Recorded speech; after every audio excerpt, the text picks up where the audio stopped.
شیعہ کی سب سے معتبر ترین کتاب کے اندر موجود ہے، اور اس روایت کی سند کے اوپر گفتگو کرتے ہوئے ملا باقر مجلسی نے اپنی کتاب میرات العقول کی پہلی جلد صفحہ نمبر 126 پہ اس روایت کی سند کے اوپر گفتگو کی اور کہا الحدیث الاول، پہلی حدیث لہو سندان، اس کی دو سندیں ہیں، الاول مجہول، پہلی سند مجہول ہے، والثانی حسن، اور دوسری سند حسن ہے، اور موثق، یا اس کی توثیق کی گئی ہے، لا یقصوران عن الصحیح، اور یہ حدیث درجہ صحت سے قاصر نہیں ہے۔ یعنی ملا باقر مجلسی نے اس حدیث کو صحیح مانا ہے، جو کہ الاصول من الکافی کے اندر موجود ہے، کہ انبیاء علیہم الصلوۃ والتسلیمات اپنی وراثت درم و دینار نہیں چھوڑ کے جاتے، بلکہ وہ اپنی وراثت علم چھوڑ کے جاتے ہیں۔ اور اسی مضمون کی احادیث صحیح بخاری صحیح مسلم کے اندر موجود ہے کہ نبی پاک صلی اللہ علیہ وآلہ وسلم نے فرمایا کہ ہم نبیوں کا گروہ ہیں، ہم جو چھوڑ کے جاتے ہیں وہ صدقہ ہوتا ہے۔ انبیاء علیہم الصلوۃ والتسلیمات جو مال چھوڑتے ہیں وہ وراثت کے طور پر تقسیم نہیں ہوتا، بلکہ وہ صدقہ ہوتا ہے۔ یہ صحیح بخاری کے اندر صحیح مسلم کے اندر سنی شیعہ دونوں کتابوں کے اندر یہ روایات اس مضمون کی موجود ہیں۔ انہی احادیث و روایات کے مطابق اہل سنت یہ کہتے ہیں کہ انبیاء علیہم الصلوۃ والتسلیمات کی مالی وراثت تقسیم نہیں ہوتی، اور اسی حدیث جو میں نے آپ کے سامنے بیان کیا صحیح بخاری سے، اس کو صدیق اکبر نے بھی روایت کیا، سیدہ عائشہ صدیقہ رضی اللہ تعالیٰ عنہ نے روایت کیا، اور صحیح بخاری کے اندر 7305 نمبر حدیث ہے، سیدنا عمر فاروق رضی اللہ تعالیٰ عنہ کے دور خلافت کے اندر جب حضرت مولا علی اور حضرت عباس جب دونوں حضرت عمر کے پاس آئے تو حضرت عمر رضی اللہ تعالیٰ عنہ نے صحابہ کرام کی موجودگی میں، کون سے صحابہ وہاں موجود تھے؟ حضرت عثمان غنی، عبد الرحمن بن عوف، حضرت زبیر، حضرت سعد اور حضرت علی بھی اور حضرت عباس، ان سب کی موجودگی میں ان کو قسمیں دے دے کے کہا کہ کیا تم یہ نہیں جانتے، میں تمہیں اللہ کی قسم دے کے کہتا ہوں کہ رسول اللہ صلی اللہ علیہ وآلہ وسلم نے یہ فرمایا لا نورث ما ترکنا صدقۃ، ہم کسی کو وارث نہیں بناتے، جو ہم چھوڑ کے جاتے ہیں صدقہ ہوتا ہے۔ تو سب نے کہا کہ ہاں نبی پاک صلی اللہ علیہ وآلہ وسلم نے یہ فرمایا ہے، سب صحابہ نے گواہی دی، مولا علی نے گواہی دی، حضرت عباس نے گواہی دی۔ تو اس حدیث کے راوی مولا علی بھی بنے، حضرت عباس بھی اس حدیث کے گواہ بنے، سیدہ عائشہ صدیقہ، صدیق اکبر اور دیگر صحابہ اس حدیث کو بیان کر رہے ہیں، اور اسی کے مطابق اہل سنت کا موقف ہے کہ انبیاء علیہم الصلوۃ والتسلیمات کی مالی وراثت تقسیم نہیں ہوتی۔ جیسے نبی کریم علیہ السلام کی بیٹی سیدہ فاطمہ الزہرا کو مالی طور پر وراثت نہیں دی گئی، اسی طرح حضور کی بیویوں کو بھی نہیں دی گئی، حضور علیہ الصلوۃ والسلام کے چچا کو بھی نہیں دی گئی، کیونکہ مال کی وراثت نبیوں کی جاری نہیں ہوتی۔ صحیح بخاری کے اندر حدیث موجود ہے کہ ازواج طیبات نے ارادہ کیا کہ وہ حضرت عثمان غنی رضی اللہ تعالی عنہ کو حضرت ابوبکر صدیق کے پاس بھیجیں، لیکن سیدہ عائشہ صدیقہ رضی اللہ تعالیٰ عنہ نے ان کو کہا کہ آپ کو نہیں پتا کہ نبی پاک علیہ الصلوۃ والسلام کا یہ فرمان موجود ہے کہ نبیوں کی مالی وراثت تقسیم نہیں ہوتی؟ تو ازواج طیبات پھر اپنے ارادے سے رک گئیں۔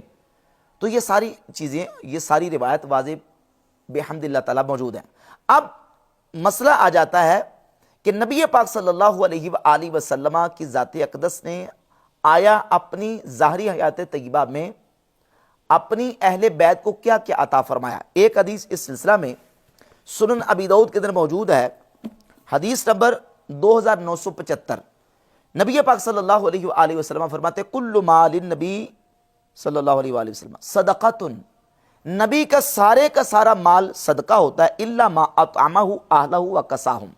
مگر یہ کہ نبی نے جو اپنے اہل خانہ کو کھلایا اور ان کو پہنایا، وَإِنَّا لَا نُورَثُ، اور بے شک ہم کسی کو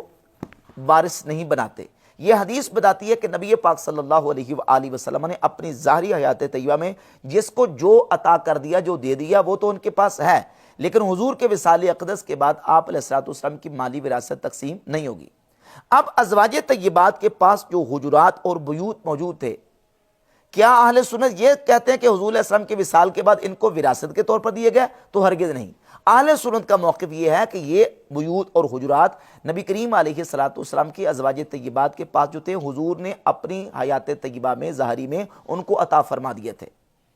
جب حضور نے عطا فرما دیے تو ظاہر ہے کہ وہ ہبہ ہو گیا، جس کو گفٹ کہتے ہیں، ہدیہ کہتے ہیں، ہبہ کہتے ہیں، اور ہبہ قبضہ سے تام ہو جاتا ہے۔ ازواج طیبات کا نبی پاک علیہ الصلوۃ والسلام کی ظاہری حیات طیبہ میں ان بیوت اور حجرات پر قبضہ تھا، جس کی بنیاد پہ وہ ان کی ملک میں آ گئے، ملکیت تام ہو گئی۔ قرآن مجید نے ان بیوت کو نبی پاک علیہ الصلوۃ والسلام کی ازواج طیبات کی طرف نسبت فرمایا۔ سورۃ الاحزاب کی آیت نمبر 33 میں اللہ رب العزت ارشاد فرماتا ہے وَقَرْنَ فِي بُيُوتِكُنَّ وَلَا تَبَرَّجْنَ تَبَرُّجَ الْجَاهِلِيَّةِ الْأُولَى وَقَرْنَ فِي بُيُوتِكُنَّ، یعنی نبی کی بیویوں کو کہا گیا کہ اپنے گھروں میں ٹھہری رہو۔ وَقَرْنَ فِي بُيُوتِكُنَّ، بیت کی جمع بیوت ہے اور بیوت کو کی اضافت نسبت کی گئی ہے حضور کی ازواج طیبات کی طرف کہ اپنے گھروں میں ٹھہری رہو۔ ثابت ہوا کہ وہ گھر حضور کی ازواج کے تھے جو نبی پاک علیہ الصلوۃ والسلام نے اپنی ظاہری حیات طیبہ میں ان کو عطا فرما دیے تھے۔ صحیح بخاری کے اندر 3099 نمبر حدیث ہے، سیدہ عائشہ صدیقہ ام المؤمنین رضی اللہ تعالی عنہ نے اس حجرہ اور بیت کو اپنی طرف منسوب کیا۔ فرماتی ہے لما ثقل رسول اللہ صلی اللہ علیہ وآلہ وسلم استأذن ازواجہ ان یمرض فی بیتی، نبی پاک علیہ الصلوۃ والسلام کا جب مرض شریف بڑھا تو حضور علیہ الصلوۃ والسلام نے اپنی ازواج سے یہ اجازت مانگی کہ وہ میرے گھر میں، یعنی حضرت عائشہ فرماتی میرے گھر میں حضور علیہ الصلوۃ والسلام کو اپنی مرض کے ایام گزارنے دیں۔ فَأَذِنَّ لَهُ، تو حضور کی بیویوں نے حضور علیہ السلام کو اجازت دے دی۔ ان یمرض فی بیتی، سیدہ عائشہ اس بیت کو اپنی طرف منسوب کری کہ میرے گھر میں۔ اور صحیح بخاری میں 3100 اور 3101 نمبر، 3100 اور 3101 نمبر حدیث ہے، سیدہ عائشہ فرماتی ہے توفی النبی صلی اللہ علیہ وآلہ وسلم فی بیتی وفی نوبتی وبین سحری و نحری، نبی پاک علیہ الصلوۃ والسلام کا وصال اقدس جب ہوا تو حضور میرے گھر میں تھے اور میری باری میں تھے، اور آپ علیہ الصلوۃ والسلام کا سر مبارک میرے سینے اور میرے حلق کے درمیان تھا۔ فی بیتی، یہاں بھی سیدہ عائشہ رضی اللہ تعالی عنہ نے اس گھر کو اپنی طرف منسوب کیا، جس سے یہ بات بالکل واضح ہوتی ہے کہ نبی پاک علیہ الصلوۃ والسلام کی ازواج طیبات کے پاس جو حجرات اور بیوت موجود تھے وہ حضور نے اپنی ظاہری حیات طیبہ میں اپنی بیویوں کو عطا فرما دیے تھے، وہ وراثت کے طور پر ان کو نہیں ملے۔ اور اس پر ایک قرینہ اور دلیل یہ بھی ہے کہ جب سیدہ فاطمہ الزہرا رضی اللہ تعالی عنہا نے وراثت کا مطالبہ کیا تو ان بیوت اور حجرات میں وراثت جاری کرنے کا مطالبہ نہیں کیا۔ کیوں؟ اس لیے کہ وہ گھر تو حضور کی بیویوں کے پاس موجود تھے جو ان کے قبضے سے ملکیت تام ہو چکی تھی، ہبہ تام ہو چکا تھا، اور ان کے پاس موجود تھے، ان کی ملک میں تھے، وہ وراثت کے طور پر تقسیم نہیں ہوئے۔ باقی اس رافضی کا شیخین کے اوپر یہ اعتراض کرنا کہ ان کو وہاں پھر کیوں دفن کیا گیا اور یہ کہنا نعوذ باللہ کہ ان کے باپ کی جگہ تھی، یہ بھی اس کا اعتراف باطل اور مردود ہے۔ جہاں تک سیدنا ابوبکر صدیق رضی اللہ تعالیٰ عنہ کی تدفین کا وہاں تعلق ہے تو یہ بات جب طے ہو گئی کہ سیدہ عائشہ صدیقہ ام المؤمنین رضی اللہ تعالیٰ عنہ کی یہ حجرہ ملک تھا تو صدیق اکبر حضرت عائشہ صدیقہ کے والد تھے، انہوں نے اپنے والد کو وہاں دفن ہونے کی اجازت دی۔ رہ گیا حضرت عمر فاروق رضی اللہ تعالیٰ عنہ کا مسئلہ، یہ صحیح بخاری کے اندر 3700 نمبر حدیث موجود ہے جس میں یہ بات بالکل واضح ہے کہ حضرت عمر رضی اللہ تعالیٰ عنہ نے سیدہ عائشہ رضی اللہ تعالیٰ عنہ سے وہاں دفن ہونے کی اجازت طلب کی، جس سے یہ بات صحابہ کے دور میں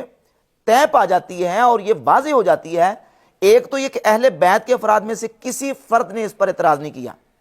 صحابہ میں سے کسی صحابی نے اس پر اعتراض نہیں کیا کہ حضور کی بیویوں کے پاس جو حجرے موجود ہیں یہ ان کے پاس کیوں ہیں، کیونکہ انہیں پتا تھا کہ یہ نبی علیہ السلام نے ان کو ظاہری حیات طیبہ میں عطا فرما دیے جو کہ ان کی ملک میں آ گئے۔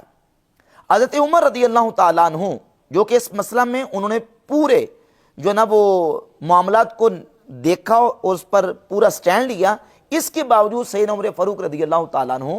وہ سیدہ عائشہ صدیقہ سے اجازت طلب کرتے ہیں، اپنے بیٹے حضرت عبداللہ بن عمر سے کہتے ہیں انطلق الی عائشہ ام المؤمنین فقل یقرأ علیک عمر السلام،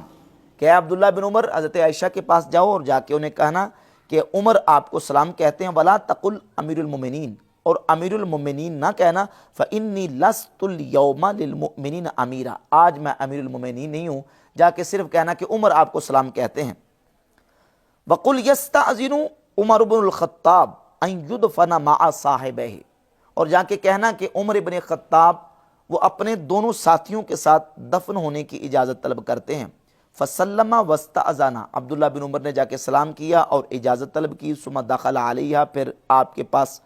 حاضر ہوئے سیدہ عائشہ کے پاس، فوجدہا قاعدۃ تبکی، تو سیدہ عائشہ صدیقہ کو جا کے دیکھا وہ بیٹھی رو رہی تھی۔ فقال یقرأ علیک عمر بن الخطاب السلام، اے ام المؤمنین عمر ابن خطاب آپ کو سلام کہتے ہیں وَيَسْتَأْذِنُ أَن يُدْفَنَ مَعَ صَاحِبَيْهِ، اور اجازت طلب کرتے ہیں کہ آپ انہیں ان کے ساتھیوں کے ساتھ دفن ہونے کی اجازت دے دیں۔ فقالت كُنْتُ أُرِيدُهُ لِنَفْسِي، تو سیدہ عائشہ نے کہا میں اپنے لیے چاہتی تھی، یعنی یہ جگہ جو باقی بچی ہے میں نے اپنے لیے رکھی تھی، وَلَأُوصِرَنَّ بِهِ الْيَوْمَ عَلَى نَفْسِي، لیکن آج میں عمر کو اپنے اوپر ترجیح دیتی ہوں، اور انہوں نے اجازت دے دی۔ جب عبداللہ بن عمر حضرت عمر فاروق کے پاس آئے تو حضرت عمر نے کہا ارفعونی، مجھے اٹھاؤ، فَأَسْنَدَهُ رَجُلٌ إِلَيْهِ، کسی شخص نے ٹیک لگا کے آپ کو اٹھایا، اور حضرت عمر نے عبداللہ بن عمر اپنے بیٹے سے کہا ما لدیکا، تیرے پاس کیا ہے، یعنی کیا خبر ہے، کیا سیدہ عائشہ نے کہا؟ تو حضرت عبداللہ بن عمر نے کہا الذی تحب یا امیر المؤمنین ازینت، اے امیر المؤمنین جو آپ چاہتے تھے سیدہ عائشہ نے اجازت دے دی ہے۔ تو حضرت عمر نے یہ کلمات کہے الحمدللہ ما کان من شیء اہم الی من ذالک، اللہ رب العزت کے لیے تمام خوبیاں ہیں، اس سے زیادہ میرے نزدیک کوئی چیز اہم نہیں تھی۔ تو سیدہ عائشہ رضی اللہ تعالیٰ عنہ نے حضرت عمر کو اجازت دی، تو تب حضرت عمر رضی اللہ تعالیٰ عنہ کو وہاں دفن کیا گیا۔